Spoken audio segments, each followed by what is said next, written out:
A primeira lição que devemos aprender, portanto, é que Deus está mais perto do que respirar e mais perto do que as mãos e os pés. Quando aprendemos isso, começamos a esperar um desdobramento ou revelação de dentro, em vez de um contato com algo fora, desconhecido e distante do nosso ser. Devemos fazer a transição da pessoa que está buscando a verdade, buscando o bem e buscando a vida eterna, para aquela identidade individual que é em si mesma a fonte e o centro do bem infinito, para a revelação daquela identidade individual que é a bênção, não recebendo uma bênção, mas sendo ela. À medida que entramos na realização da verdadeira natureza de nosso ser e da verdadeira natureza do ser de Deus como ser individual, nessa proporção, nós nos elevamos acima das circunstâncias e condições da existência humana. A princípio, isto pode nos deixar flutuando pelo espaço e nos perguntando onde vamos pousar antes de descobrir qual é o poder do invisível que age sobre nossa vida e transforma nossa consciência. Quantas vezes já disse e escrevi que antes de alcançarmos o que estamos buscando, devemos chegar a um lugar onde possamos ver o que é invisível, ouvir o que é inaudível e conhecer o que é incognoscível. As coisas do Espírito de Deus são loucura para o homem. Essa transformação de consciência da mente pensante para a intuitiva não virá através do intelecto, mas definirá a si mesma do que é chamado de faculdade da alma, a consciência interior. A afirmação de Jesus, tendo olhos não vedes e tendo ouvidos não ouvis, é um lembrete de que não vemos a verdade espiritual ou não ouvimos a verdade espiritual com os olhos ou com os ouvidos. Há uma consciência interior, uma faculdade espiritual que recebe e interpreta a verdade para nós. Podemos chamá-la de Deus, podemos chamá-la de amor divino, vida universal ou o Espírito de Deus.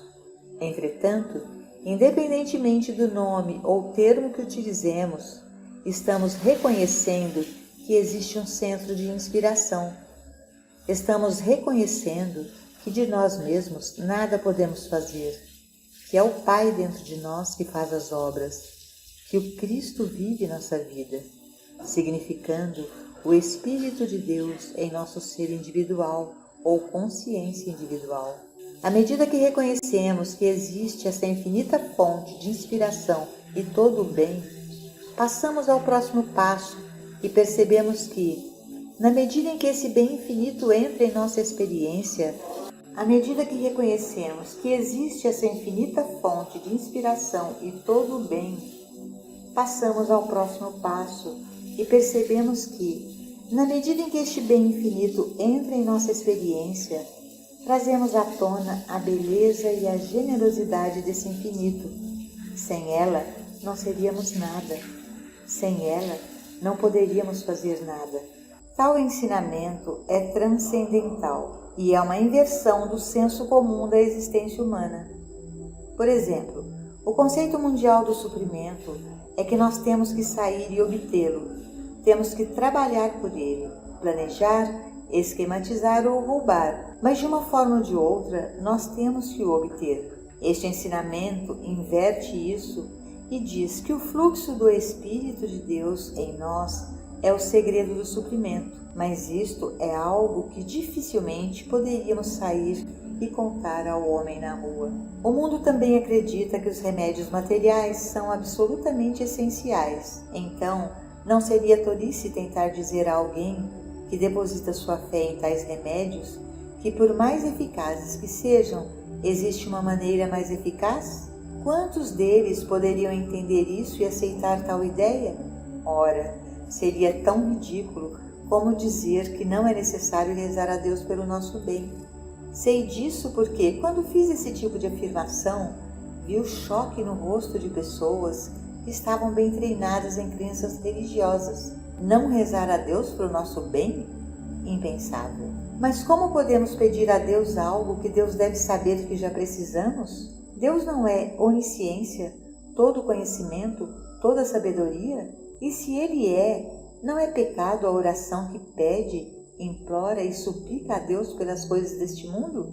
A oração, porém, que se volta para o Pai e pede: abra meus olhos, ilumina-me, dá-me luz, seja uma luz dentro de mim, brilhe e se expresse através de mim. Prepara-me para ser um veículo melhor para a tua graça, um melhor servo da tua vontade.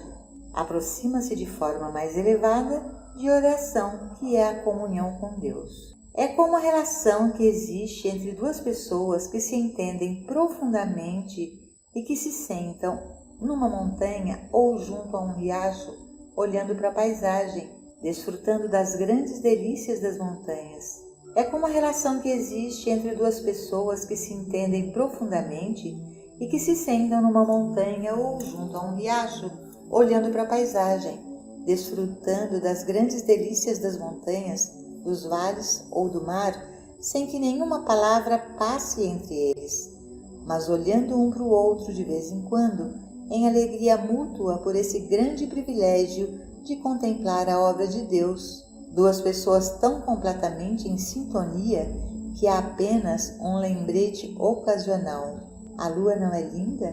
As estrelas não brilham intensamente esta noite? Apenas algumas palavras como estas e há comunhão. A verdadeira oração é assim. É quando alguém comunga com Deus e sente a presença divina nele e através dele, e em e através de todas as pessoas e tudo ao redor, e apenas sorri ocasionalmente e exclama: Pai, não é uma terra celestial que temos aqui? Este não é um mundo lindo? As pessoas não são maravilhosas? Essa é a oração de comunhão, e ela acontece depois de termos alcançado uma medida de vida pela graça, uma vida na qual Deus está se cumprindo como nossa experiência. Não é que Deus conheça nossas necessidades materiais e as supre. Deus nada sabe de nossa necessidade de automóveis, máquinas de escrever ou máquinas de lavar. Ele provavelmente não tem nem mesmo consciência de nossa necessidade de emprego, mas Deus nos fala em termos de cumprimento, e esse cumprimento é sempre em termos que podemos compreender. Deus fala conosco, e a mente interpreta isso em termos de notas de dólar, livros, emprego ou companheirismo. Deus fala como Espírito. Ouvimos o Espírito, mas o interpretamos de acordo com nossas necessidades, para aquilo que faz com que nos realizemos. João nos diz que Deus é amor. Se Deus é amor, por que pedir amor a Deus? Deus é amor. Deus não tem mais poder para reter o amor do que Deus tem poder para reter colheitas no solo, ou peixes no mar, ou pássaros no ar. É função da vida cumprir a si mesma, e isso em medida infinita e abundante. Durante a Grande Depressão dos anos 30, igrejas em todo o mundo estavam abertas dia e noite para aqueles que queriam orar a Deus por suprimento. E você sabe tão bem quanto eu que não havia falta de suprimento. Os oceanos estavam cheios de peixe. O Maine, um estado americano, nunca ficou sem um excedente de batatas. O Sul nunca ficou sem algodão. O Meio Oeste sempre teve gado e trigo mais do que suficiente. De fato, estas coisas eram produzidas de forma tão abundante que todos os dias da semana milhares de trens ferroviários e caminhões eram enviados carregados de comida para serem jogados no oceano ou para serem queimados.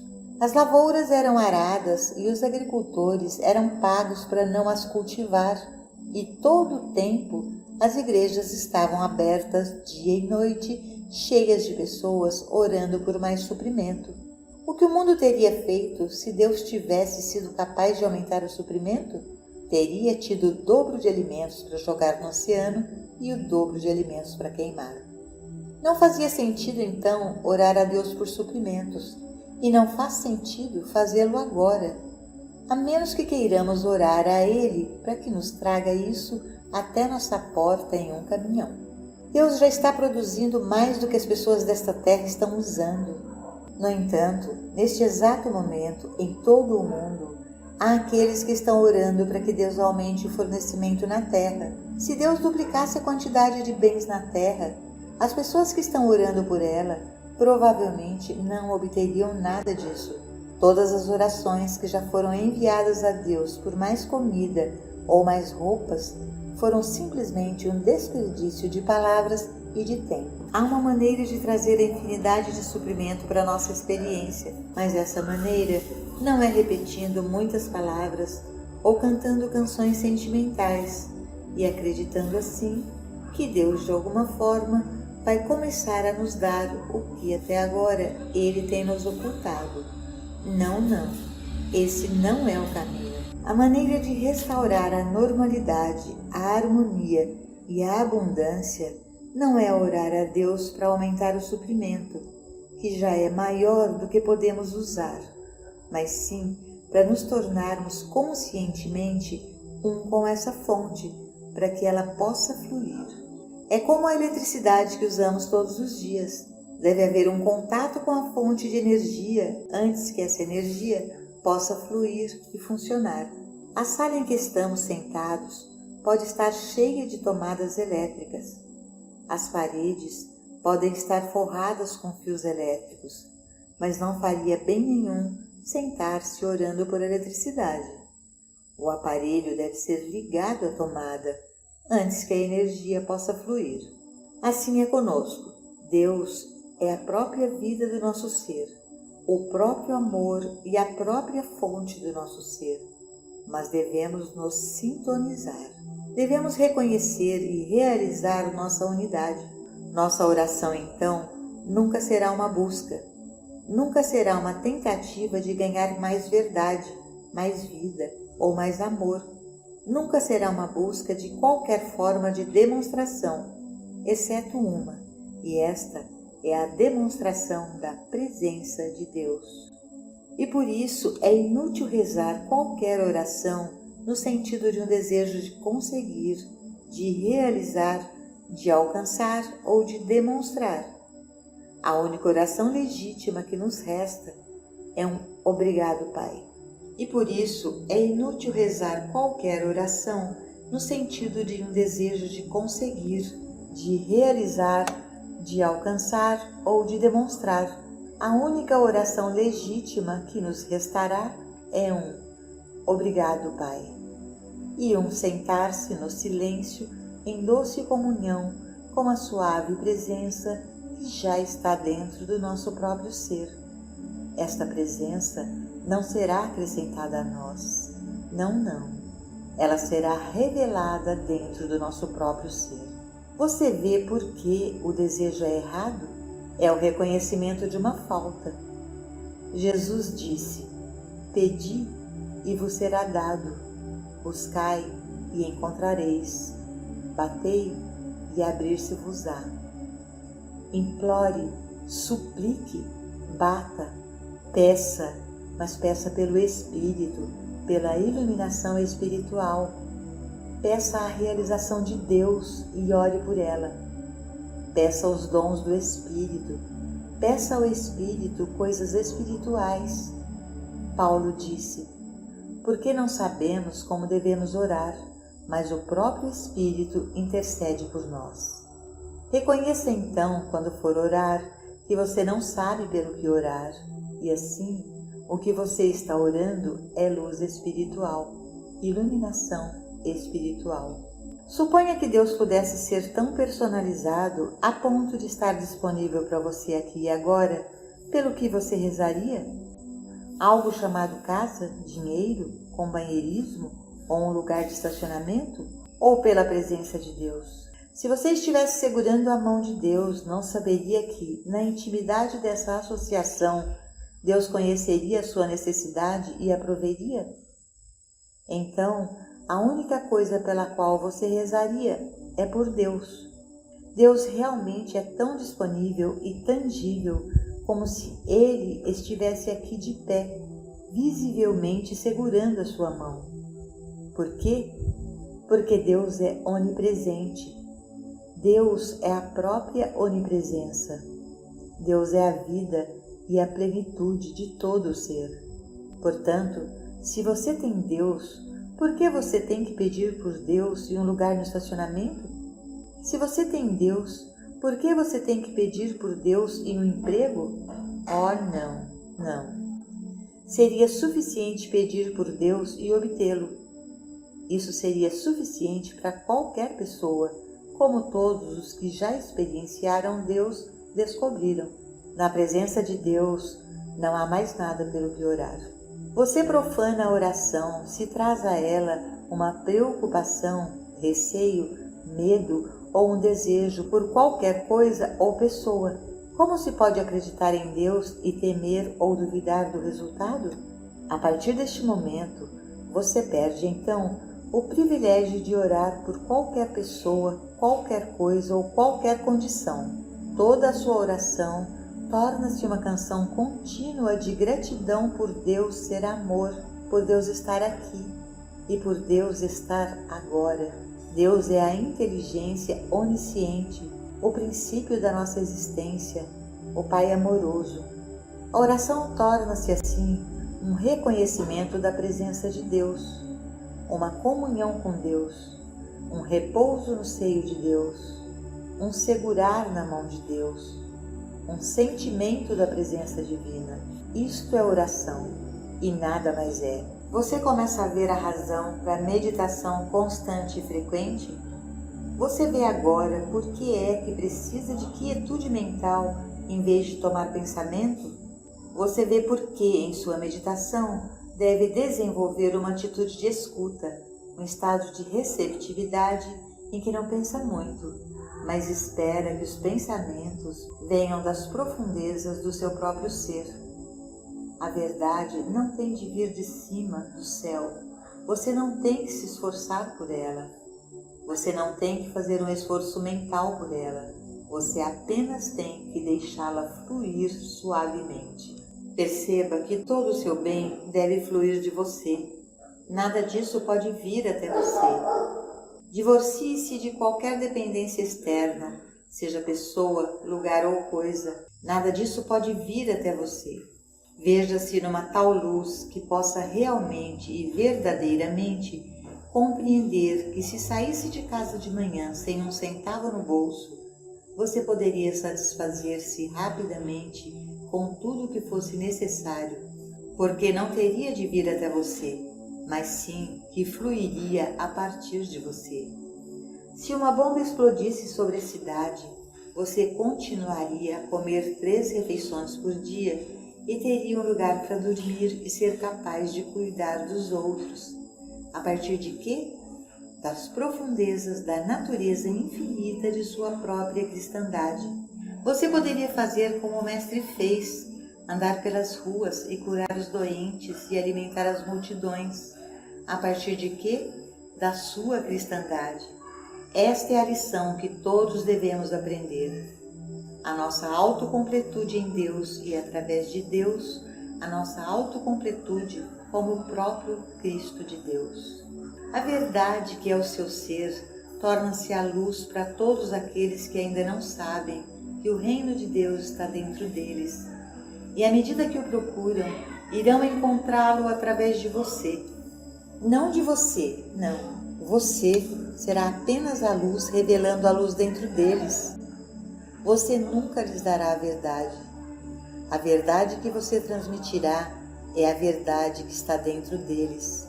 Para uma pessoa de consciência mortal e material, pode parecer impossível que uma mudança ocorra na sua vida através de algo que ela nunca tenha visto, ouvido, provado, tocado ou cheirado.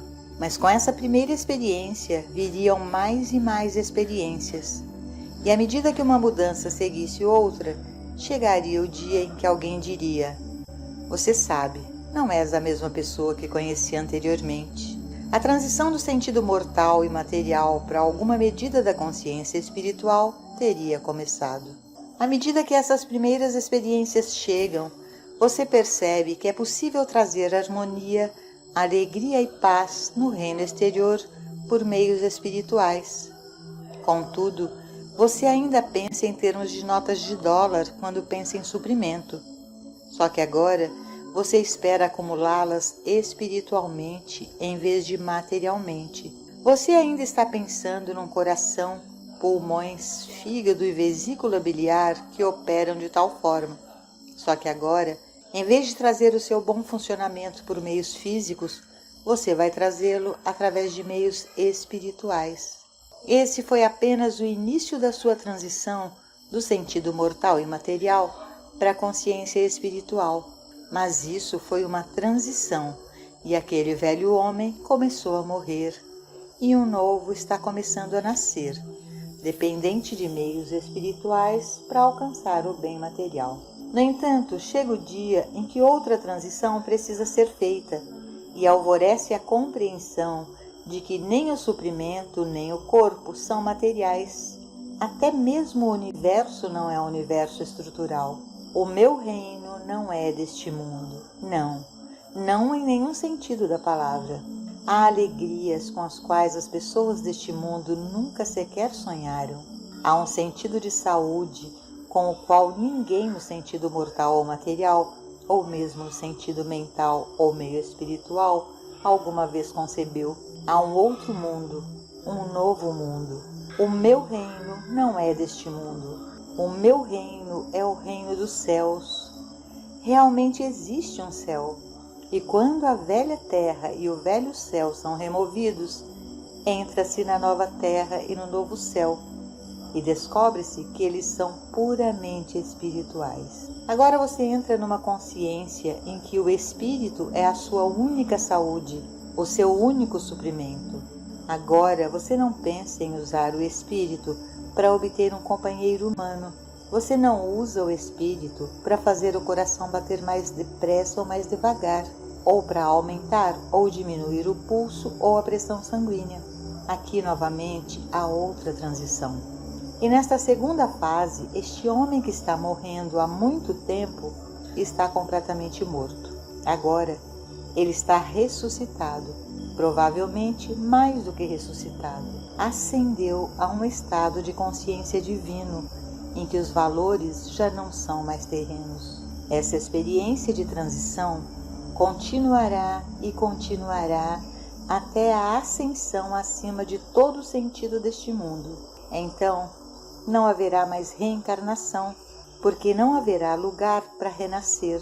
O completo e perfeito nascimento virginal, espiritual ou sentido de ser terá sido alcançado. Este é o morrer diariamente e o renascimento que se prolonga continuamente até a completa ascensão.